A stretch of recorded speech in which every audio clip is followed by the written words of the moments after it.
This news update is brought to you by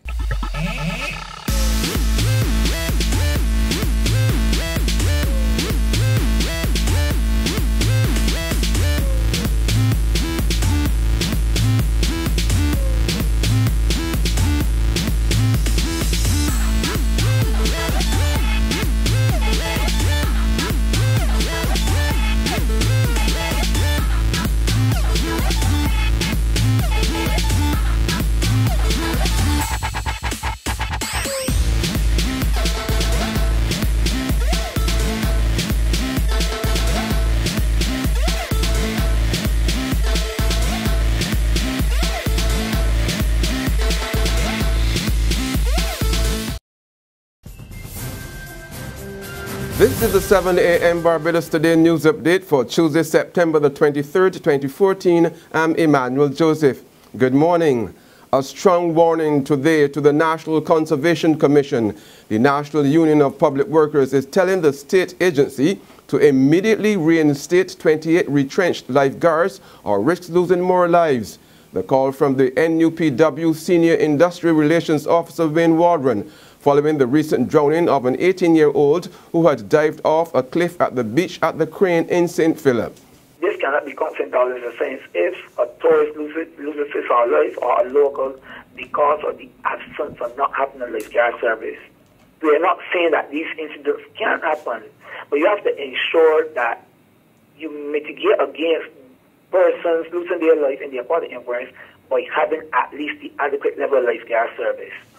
Waldron also insists that the lifeguards should be transferred to another area of the government service to ensure they are treated as an essential service.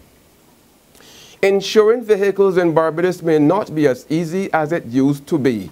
A police fraud squad probe into official complaints of disbursed loans for cars which didn't exist has prompted the General Insurance Association of Barbados to agree to meet urgently to take a position on a possible new approach to insuring vehicles. Chairman of the GIAB Public Relations Committee, Anton Lovell, tells Barbados Today the organization, even in the absence of all the facts, is advising members to be more watchful. Obviously, we are being very vigilant now, but again, we still waiting for facts to come in. What actually occurred, that is still not known to the body.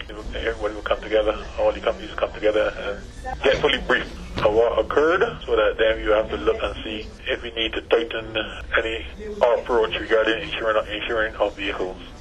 The fraud squad of the Royal Barbados Police Force was recently called in to investigate complaints from at least two auto financing companies, that's NASCO Limited and Globe Finance, regarding vehicles they wanted to repossess but couldn't find them. Station Sergeant in charge of the fraud squad, Mark White, also said his department had been asked to look into loans which were disbursed for vehicles that did not exist. It's back to the classroom for the students and teachers at the Grazettes Primary School today. A foul order at the facility forced authorities to close the school several times this term. When Barbados Today pressed Deputy Chief Education Officer Kieran Best about the cause of the order, she would only say that the school is being reopened this morning. Our news team visited the surrounding community on Monday, and residents confirmed that an unpleasant odor was coming from the school's property. There's regional and international news after this short break. Hi, I'm Red Plastic Bag. Anyone who knows me knows I don't like cold.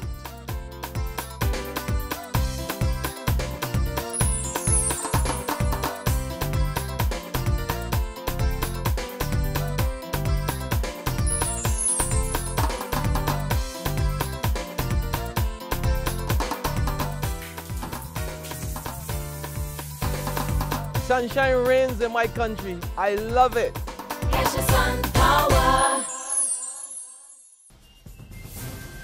To the region now, popular veteran Calypsonian black stallion, whose real name is Leroy Caliste, is in stable condition at the Trinidad and Tobago hospital after suffering a mild stroke on Sunday night. According to his daughter, Keena Caliste, her father took ill after returning home following a performance. Family members say Stallion is alert and in good spirits. He's expected to celebrate his 73rd birthday on Wednesday. And finally, on the international scene, the man who broke into the White House on Friday evening had 800 rounds of ammunition, a machete, and 2 hatchets in his car. 42-year-old Omar Gonzalez was carrying a knife when stopped by Secret Service officers just inside the building. Yesterday, officials said he was also arrested in July with a sniper rifle and a map marking the White House. The Secret Service says it has stepped up security and launched a comprehensive review of procedures. Gonzalez, a U.S. military veteran who was decorated for his service in the Iraq War, faces charges of unlawfully entering a restricted building and carrying a deadly or dangerous weapon. During his court hearing yesterday, federal prosecutors also said Gonzalez was stopped but not arrested in August after he walked past the White House with a hachette. That's how we end our 7 a.m. Barbados Day update. You can join us again at noon. But in the meantime, log on to www.barbadostoday.bb, subscribe to our e-paper and email updates, or like us on Facebook. You can also catch us on Izumi Media in bus terminals or Screenplay in supermarkets and gas stations near you to get more news and sports. I'm Emmanuel Joseph. Have a wonderful day. This news update is brought to you by